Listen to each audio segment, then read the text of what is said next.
Hey everyone, in today's video I'm going to show you how to add easing to animations in Roblox Studio. First, open Roblox Studio on your PC.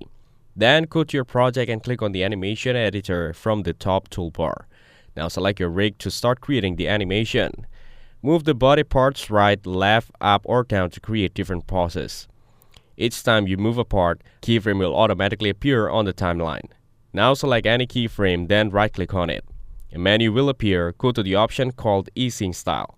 Here, you will find any easing options such as linear, constant, cubic V2, elastic, bounce, and cubic deprecated. Then control how the animation moves between keyframes. You will also see options for easing direction like in, out, and in out. The in direction starts slow and speeds up, out starts fast and slow down, while in out in a slow the beginning and end but fast in the middle. Choose the easing style and direction that fits the type of motion you want. Then play the animation to see how smooth and natural it looks with easing edit. For more information, check out the links given in the description. Don't forget to like and subscribe to the channel. Thanks for watching. See you in the next one.